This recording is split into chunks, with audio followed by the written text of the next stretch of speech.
अस्सलाम वालेकुम everyone, welcome to my channel love spells cheerful lovers. तो कैसे हो आप सब? होप आप सभी अच्छे होंगे। मैं भी ठीक हूँ बोले जा सकते हैं। तो बिना वक्त ज़ाय किए हम शुरू करते हैं कहानी तुम मिले तो हम बने पार्ट 43। सीधा स्टोरी से शुरू करना चाहेंगे। एक प्यार भरी लम्हा बिताती है सांझ और प्रीत। आखिरकार फाइनली इन दोनों के बीच कुछ अच्छे मोमेंट बन चुके थे। प्रीत की इतनी शर्म हया देख के सांझ बस मुस्कुरा रही थी और प्रीत ये मुस्कुराहट देख के अपनी जो सर है वो सांझ के सीने में छुपा लेती है। सांझ भी अपनी बाहें खोल देती है प्रीत के लिए और प्रीत भी सांझ की बाहों में खुद को संभाल देती है। थोड़ी बहुत ऐसे ही सोते सोते ये दोनों कब सो जाते इन दोनों को ही पता नहीं थे। थक तो बहुत चुके थे, अब इतनी कसर करने के बाद थकना भी लाजमी है। लगभग सुबह की 6 बजे सांझ की कानों में थोड़ी सी शोर आती है, जैसे कि किचन में कोई काम कर रहे हो। तो एकदम से वो आंखें खोलती है, पर जैसे वो आंखें खोलती है उसके बाहों के ग्रैब में प्रीत थी ही नहीं। समझने में उसे देर नहीं लगती कि छोरी किचन में जा चुकी है। वो उठती है, उठ के फ्रेश वगैरह होती है और फ्रेश होती वो जैसी हॉल में आती है, हॉल में आते ही देखती कि आयशा बड़ी घूर के प्रीत की ओर एक टक देख रही थी खड़ी होके। दूसरे साइड पे जो लक्ष्मी थी वो अपनी भाभी को लेके बैठी हुई थी, कुछ आपस में बात वगैरह कर रहे थे। इधर सांझ को देख के लक्ष्मी एकदम से बोल पड़ती है कि गुड मॉर्निंग, तू ठीक तो है? तभी एकदम से सांझ बोल पड़ती कि हाँ, मुझे क्या होगी, मैं तो ठीक ही हूँ। पर ये समझ ना आ रहा है इतनी जल्दी उठने का क्या मतलब है, तुम सारे के सारे उठ गए। देखिए वो किचन में कुछ शोर वगैरह हुए थे तो मेरी नींद टूट गई। बोलती कि अच्छा, इतनी सुबह सुबह किचन में कौन क्या कर रहा है? तभी जो आयशा है वो क्या करती है, प्रीत से नज़रें हटा के सांझ की ओर देखती है बड़ी शक्की वाली नज़रों से। वो फटाक से आती है और सांझ के बगल में खड़ी हो जाती है। बोलती कि एक बात सच कहेगी तू? कौन सी बात है जो मैंने आज तक झूठ कही है तुझसे? बोलती कि ऐसे ना बहुत सारे बात है बेटा, मैं कौन सी बात गिनाऊं तुझे कि तू ये झूठ बोली है। वो बोलती कि सुबह हो ही नहीं कि तेरे चर्चे शुरू हो गए। हाँ, बोलती कि अच्छा एक बात बताना। बोलती कि क्या? ये आज मौसम इतनी बदले बदले से क्यों है, पहले ये तो समझा मुझे। बदले बदले से क्या मतलब है तेरी? अरे हमारी ये क्यूट सी डॉल प्रीत जी सुबह उठ के इतने खाना वगैरह बना रही है, कुछ समझ ही नहीं आ रही है मुझे क्या चल रही है, क्या हुआ क्या है रात को। तभी सांझ थोड़ी सी खांसने लगते, बोलती कि ऐसा तो कुछ ना हुआ, तू खांसी मतलब ज़रूर कोई ना कोई बात है, बोल ना क्या हो गई है। अरे क्या लेके बैठ गई, ऐसी कुछ नहीं है, तू अपना काम करना। देखिए अरे मैं अपनी ही काम कर रही हूँ, तू बता तो सही उसको हुआ क्या है। कुछ पूछ रही हूँ उससे, वो कुछ ठीक से बता नहीं रही है। और इतनी सुबह सुबह उठ के ब्रेकफास्ट कौन बनाती है यार, नींद की धजिया उड़ा दी मतलब तेरी। तभी वो चुप हो जाती है क्योंकि लक्ष्मी और लक्ष्मी की भाभी थी, अब उनके सामने तो थोड़ी ना कह सकेगी कि थारी और थारी बंदी। तो वो चुप हो जाती है और इधर सांझ घूर के देखते हो, बोलती कि अपना मुंह ना बंद रखा कर तू, इसके लिए क्या लेगी तू? बोलती कुछ नहीं, बस जवाब दे दे। बोलती नहीं देनी मुझे कोई जवाब। और वो एकदम से जाने लगती है किचन की ओर। किचन में जाती वो एकदम से बोल पड़ती कि छोरी, क्या ज़रूरत पड़ गई थी तुझे इतनी सुबह सुबह उठ के ये सारे ताम झाम करने की?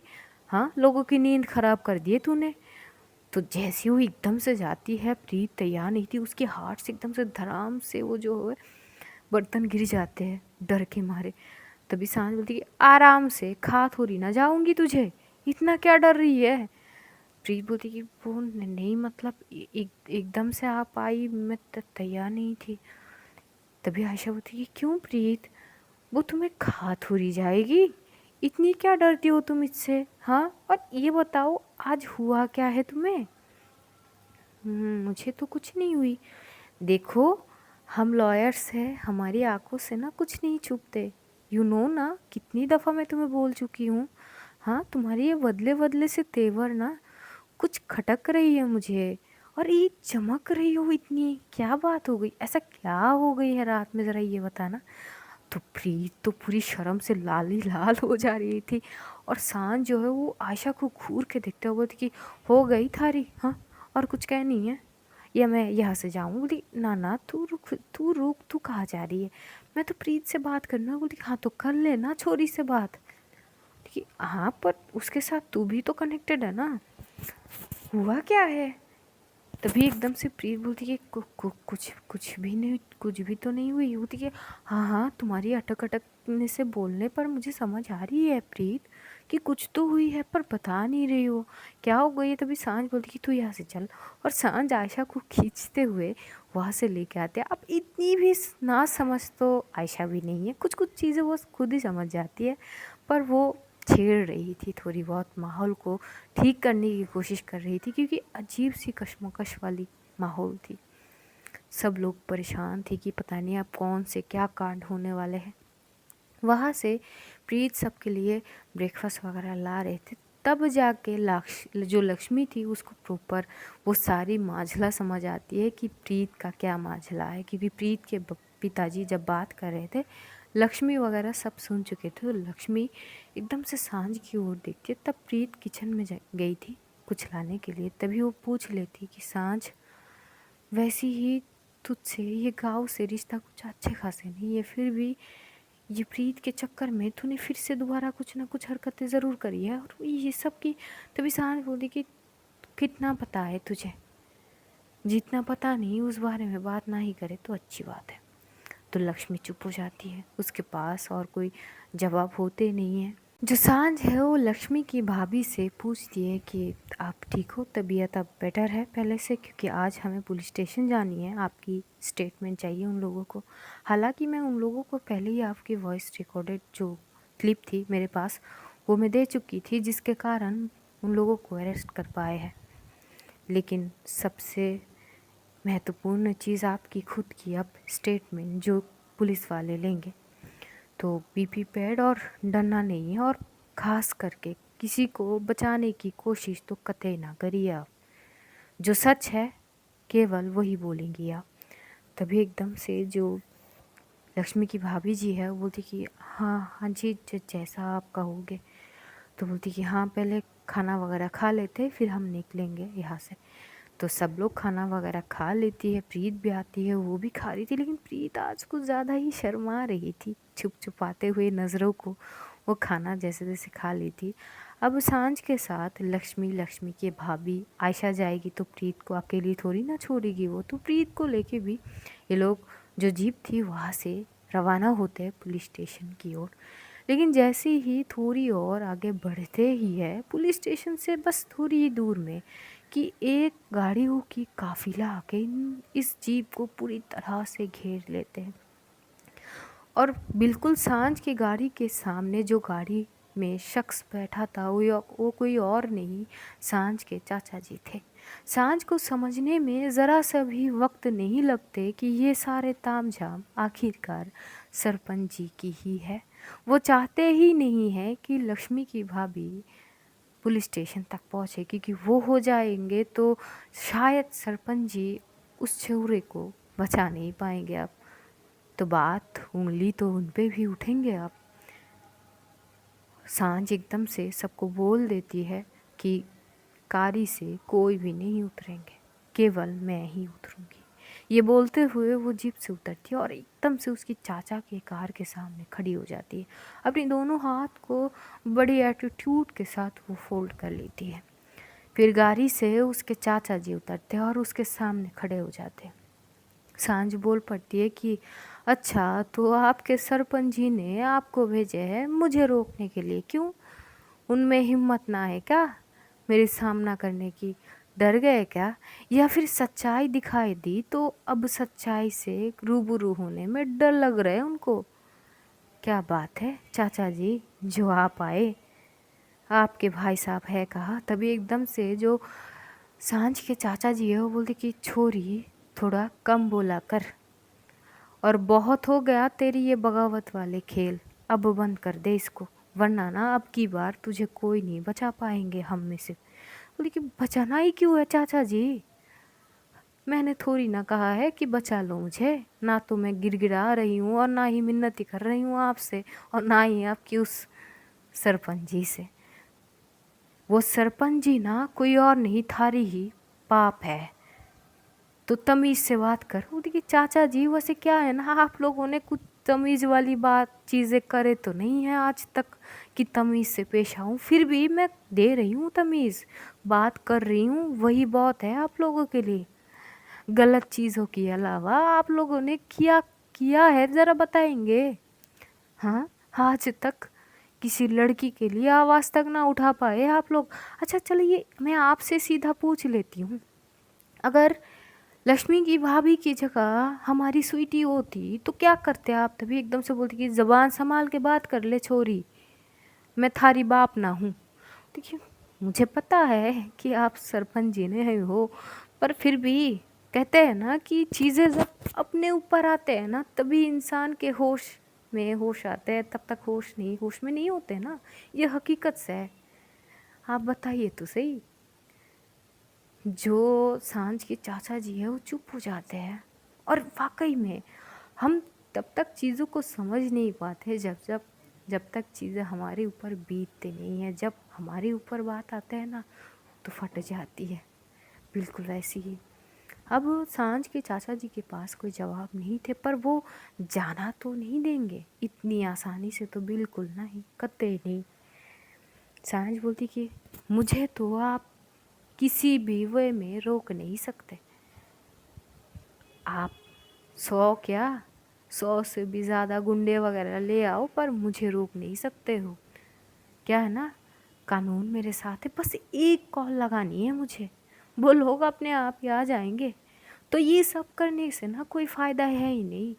और अगर मुझे थोड़ी सी भी खरूज भी आई ना चाचा जी, तो आपके भाई साहब ही सबसे पहले फंसेंगे, बाद में आप। क्योंकि आपके भाई साहब जैसे जैसे जाते हैं आप तो उनके पीछे दुम दबा के भागते हो।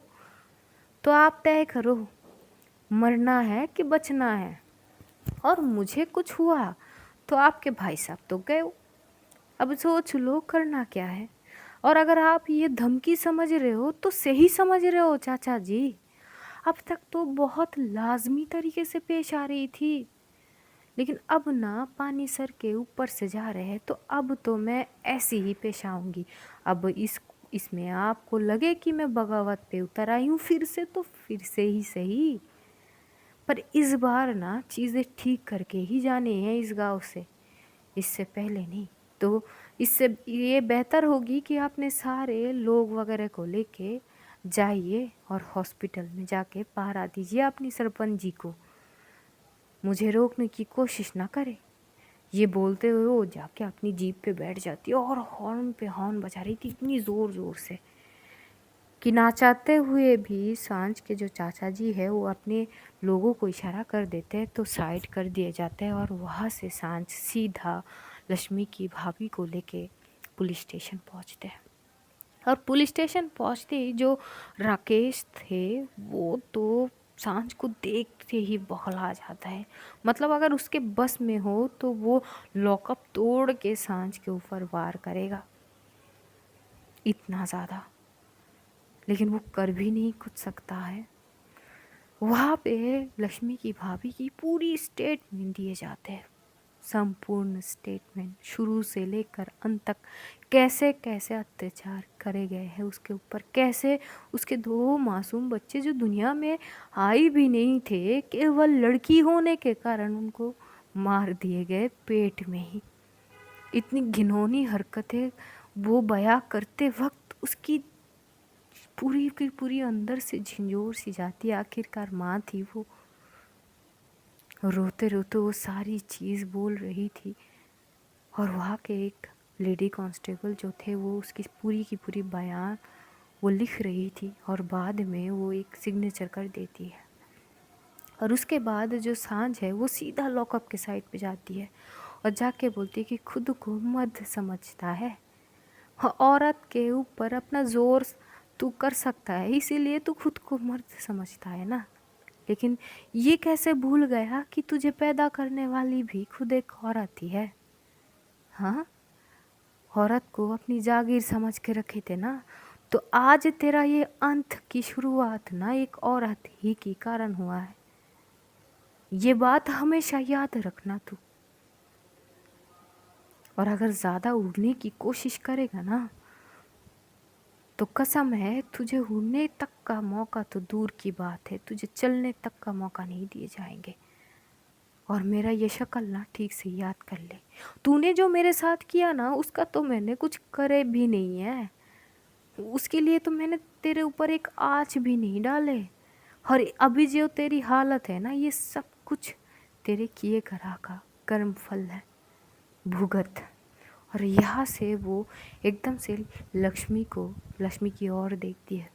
लक्ष्मी भी हाथ जो उसके सर पे सहलाते बोलती कि अपनी भाभी का ध्यान रख, और अब तुम दोनों को अपने घर जानी चाहिए। किसी में भी इतनी हिम्मत ना होनी चाहिए कि कोई आके तुम पे कुछ कहे, और कुछ भी कहेंगे अगर उंगली उठाएंगे ना तो उंगली तोड़ देना, और कुछ भी हो तो बस मुझे कॉल लगा लेना, और आगे की चीज़ मैं खुद देख लूँगी। अब समय आ चुके हैं कि इस गांव की हर औरत को आवाज़ उठाने की। अब कोई भी आवाज़ दबी नहीं रहनी चाहिए। ये बोलते हुए वो आयशा की ओर देखते। आयशा कुछ वहाँ पे चीज़ें डिस्कशन वगैरह थे पुलिस ऑफिसर के साथ, कुछ और भी चीज़ें थे, वो करके ये लोग 10 मिनट बाद वहाँ से निकल जाते। जैसे ही वो पुलिस स्टेशन से निकलते हैं पूरे के पूरे गांव के सारे लोग वहाँ पे भीड़ मचे हुए थे और तरह तरीके की बातें करते हैं कि कैसे ज़माना आ गया है, अब ऐसे छोरिया अब पूरी की पूरी गांव की नाम खराब करने में आ गए हैं। तभी एकदम से सांझ हंस पड़ती है और बोलती कि आप जैसे लोगों के कारण ही इस गांव का ऐसा आज हाल है। पता है आज कैसी हाल है कि चलती फिरती एक लड़की भी जाए ना तो आप तो 100 ताने दे दोगे। अरे कौन से युग में हो। बस सरपंची पाठ पढ़ाते गए और आप बस सुनते गए और मानते गए अंधविश्वासी की तरह। अंधा विश्वास नहीं करना चाहिए कभी। दिमाग है कि नहीं आप लोगों में कि सच क्या है झूठ क्या है, क्या सही है क्या गलत है, एक बार तो सोच लो। बस इंसान कुछ चीज़ों में आ गए हैं तो बस उसको भगवान बना लो। इंसान कभी ना भगवान नहीं बन सकते हैं। जो सरपंच जी को आप सभी ने भगवान बना के रखे है, हाँ आज तक किया क्या है आपके भगवान आप लोगों के लिए, ज़रा ये बताइए। पिछले साल में इस गांव में ऐसा कौन से डेवलपमेंट हुए हैं, ज़रा बताएंगे आप। और अगर सही में दिखा जाए ना तो मैं बताती हूँ ना, एक लड़की ने सुसाइड कर ली क्योंकि उसके माँ बाप उसके मनपसंद लड़के से शादी नहीं कराए। ज़ोर ज़बरदस्ती शादी कराने के चक्कर में उस लड़की ने अपनी जान गंवा दी। नहीं, जान गंवाई नहीं, आप लोगों के कारण मरे हैं, आप लोगों के सोच के कारण मरी है वो लड़की। ऐसे तो 1000 केसेस है, कौन से बताऊँ मैं। मुझे शर्म आती है ये बोलने के लिए क्योंकि मैं इस गांव में जन्मी हूँ, इस गांव में जन्मी हूँ, पर शर्म आती है मुझे ये बात बोलने के लिए। और आप लोगों में तो वो बात भी ना से, शरीर में जो खून है ना वो खून नहीं पानी हो गए, और पानी में नमक कुछ ज़्यादा ही है शायद आप लोगों के। उसकी बातें हर एक शख्स को इतनी चुभ रही थी, कुछ कुछ के सोच में ये मजबूरन मतलब मजबूर कर देते हैं सोचने पर कि हाँ कभी इन्होंने इस वे में तो सोचे ही नहीं। बस डर डर के सरपंच जी ने ये कह दिया तो ये पत्थर की लकीर बन गए थे, तो मतलब ये करना ही पड़ेगा। ऐसे ही तो कुछ कुछ के रिएक्शन बहुत नॉर्मल आते हैं और कुछ तो ढीठ है कि जो जैसा है वैसा ही रहेंगे। लेकिन सांझ भी ठान ली थी कि कुछ तो बदलाव वो करके ही जाएगी। बहुत सारी बात वो गांव वालों को सुना के वो वहाँ से आयशा और प्रीत को लेके हवेली की ओर पहुँचती है। हवेली की ओर पहुँचने से पहले उसकी फ़ोन में यश का बार बार कॉल आ रहा था। जैसे ही कॉल आ रहा था तो एकदम से सांझ फ़ोन उठाते हुए बोलती कि हाँ यश बोल ले, जल्दी से हवेली आ। काय क्या हो गई है हवेली में। वो पिताजी पता नहीं बहुत गुस्से में है, चाचा जी ने आके पता नहीं क्या क्या बोल दिया, पिताजी बहुत गुस्से में और माता जी के ऊपर बहुत चिल्ला रहे हैं, उनकी तबीयत पहले से ख़राब है। तो बोले कि ये फिर से ड्रामा चल रहा है क्या, तू आएगी कि नहीं आएगी। बोलती क्या अभी आ रही हूँ। और वो गाड़ी को घुमा के सीधा अब उसके घर यानी जहाँ पे सरपंच जी रहते हैं उसी हवेली की ओर घुमा रही थी। और इधर आयशा पहली बार आई थी, तो आयशा जैसी हवेली को देखते हुए बोलती कि भाई साहब सांझ, ये तेरी घर है? हमारी घर ना है, ये सरपंच जी के घर है। अभी जो भी हो तेरी बाप ही है, तेरी घर है। बोलती मैंने कही ना ये मेरी घर नास है। हाँ ठीक है चल। और ये लोग जैसे ही एंटर करते तो बाहर से ही इतनी शोर सुनाई दे रहे थे अंदर से कि चीज़ों को फिर से तोड़ फोड़ रहे थे। अब तो सांझ की दादी जी भी उनको मतलब शांत नहीं करा पा रहे थे। जैसे ही सांझ एंटर करती है तो देख के उसकी गुस्से का लेवल एकदम से हाई हो जाती है, क्योंकि उसका जो मतलब जो सरपंच जी थे वो इतना बौखला गए थे कि वो चीज़ों को तोड़ फोड़ कर रहे थे, यश को मार रहे थे, कभी तो अपने लोगों के ऊपर चिल्ला रहे थे, तो कभी एकदम से जो अपने भाई के कॉलर पकड़ लेते हैं, जो उनके छोटा भाई थे, तो कभी एकदम से चिल्ला लेते हैं पुष्पा जी के ऊपर। सांझ एकदम से जाती है और वो क्लैप करने लगते, वो बोलती कि ये गजब बात है, यही तो पहचान है आपके सरपंच जी।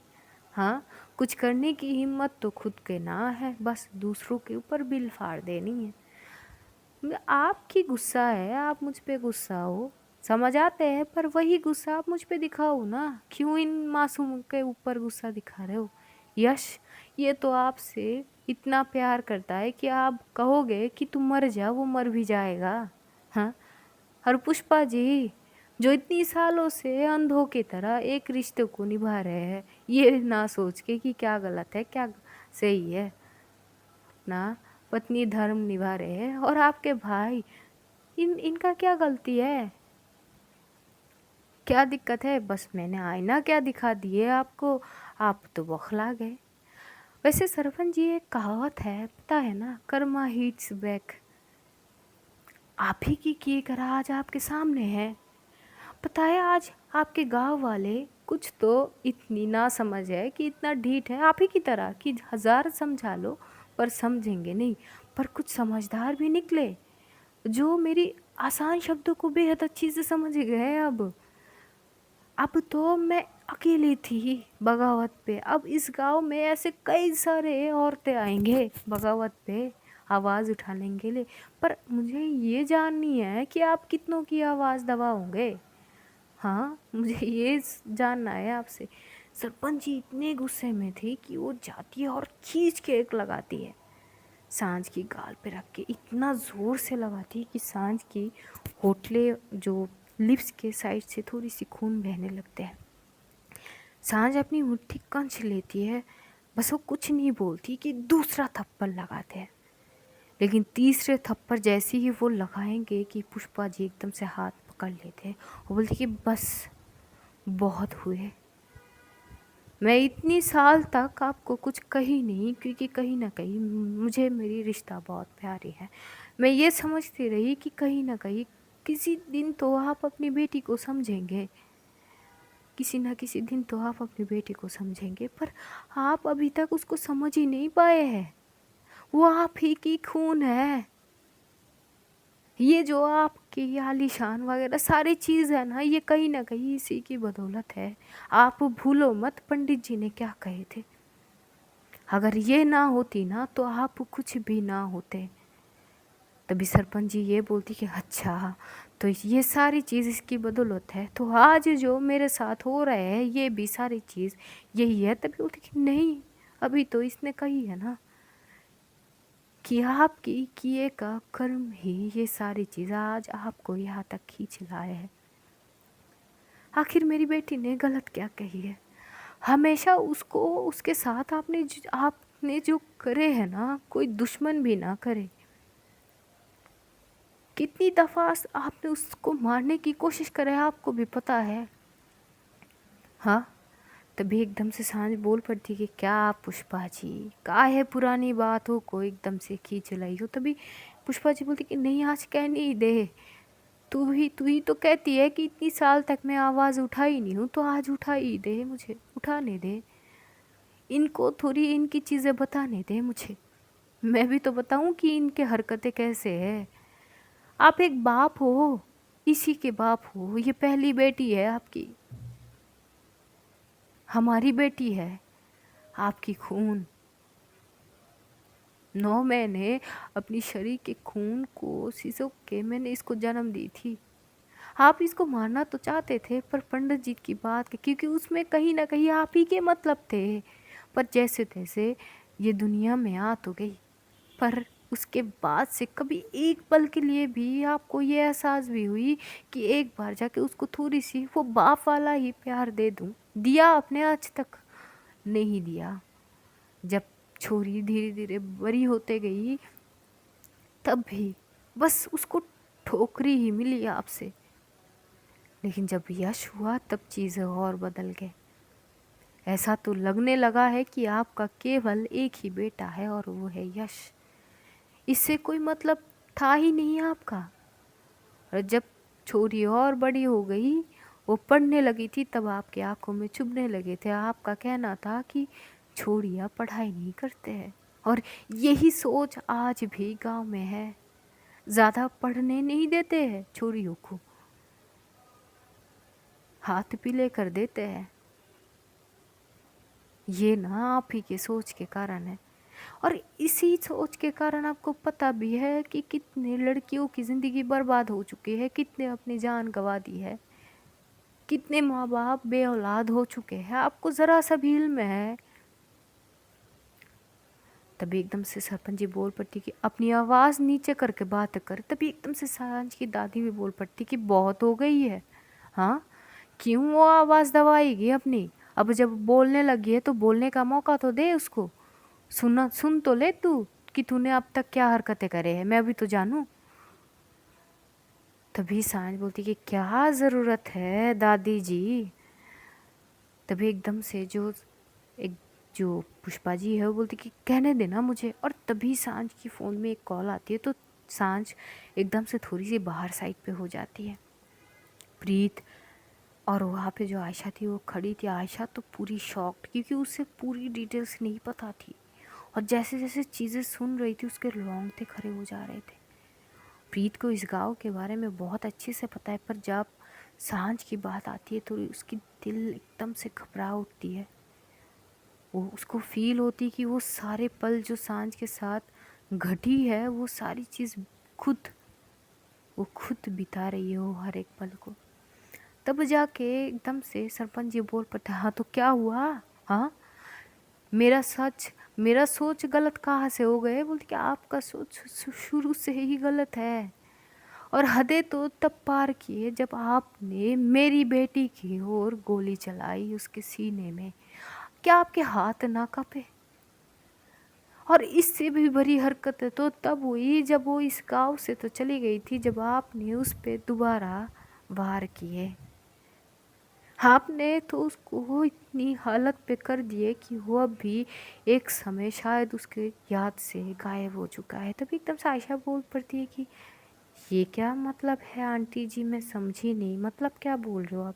तभी यश बोलते कि वो दरअसल वो